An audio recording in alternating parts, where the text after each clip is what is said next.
The reason I shoot Pentax is that I don't follow the rest. I want something that can go all day with no rest. All this whiz bang gadgetry from Canon, Nikon, and Sony ain't gonna do nothing to me, cause I'ma wait for that new Pentax APS-C. Oh man. Hey, what's going on, everybody? So, in this video today for Pentax, I got caught. All right, it's all good. We're gonna actually look at the exposure system. A lot of people don't realize that there's 4 different settings altogether, 2 in each subset, in regards to how the camera will determine the exposure value. One of them is basically it links the auto exposure to the focus point and locks it in place. So if there's changing light, your exposure will remain the same. You can decouple that. A lot of people leave it on the default, which will show you how much of a difference each one of those makes, actually. The other one is auto exposure lock towards the focus area. So it'll basically expose properly for what you're focused on and ignore any changing light. Yeah, anyway, let's get right to it. It's probably easier explained if I just show you what I mean. Here we go. Okay, so getting into the exposure settings on Pentax cameras. Now this actually applies across the board for all Pentax DSLRs. So in the menu, the default settings are auto exposure lock with autofocus locked. And so on the default setting, auto exposure is not locked when the focus is locked. In other words, as you pan around or as the light changes, your exposure is going to change regardless of what you've actually focused on. I don't personally like leaving it that way. And everything you see that's green is the default that the camera comes with.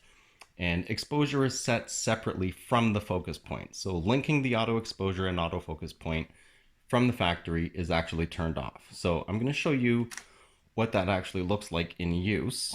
Now you'll notice down here, I'm at ISO 160, 1/15th of a second, f4. And let's focus on something. Now you'll notice as I pan around and the light changes, watch the ISO. Now it's down to 100. Now it's not enough, right? It'll be overexposed. And as we pan this way, ISO 200, I know you can see my reflection, 250, 320. Now the focus is locked. I mean, the focus is actually locked.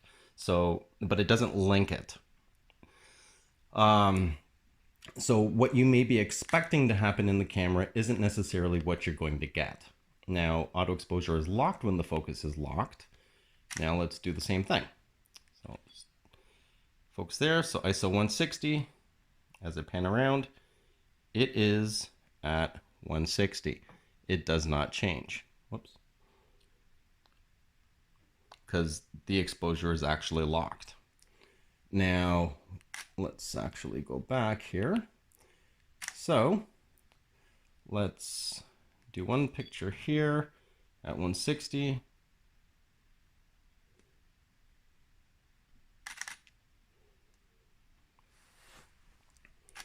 Okay, so that's what the 160 looks like.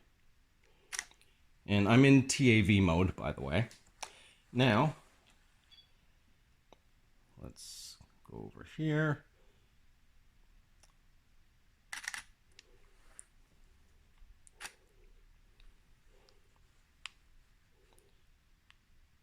It's similar, right? Now, let's see what happens if we go into manual and do the same thing. So my settings are a bit different. I'm at ISO 800. Actually, let's actually go back, so that's not going to actually work. Let's go into the kitchen. Actually, yeah, this is a better way to show it. So that's 320. All right, doesn't look too bad. Now let's turn this off, or sorry, turn this on so the auto exposure is locked when the focus is locked. And say you want to expose for that, but you want this to be at an angle over here. So here's what we get.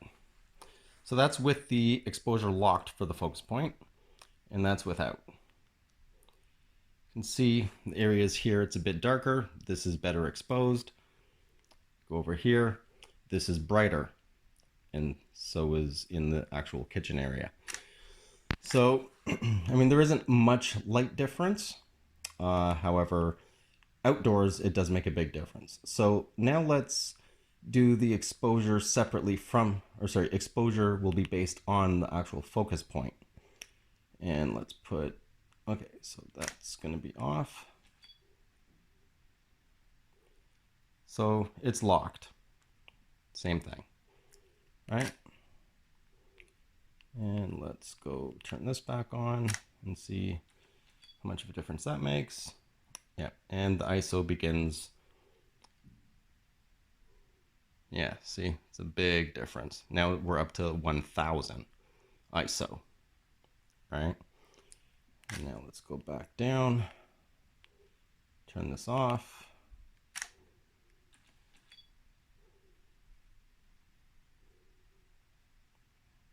So you can see it does make a very, very big difference.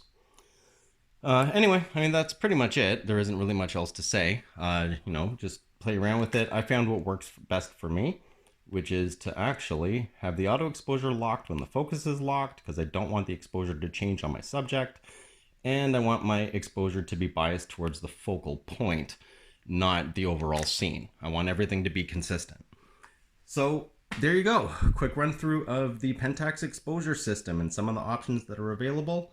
And shoot what works best for you, and don't be afraid to try them all out. And you guys will see me on my, oh, can't even do that. Anyways, you guys will see me on my next video. I'm out.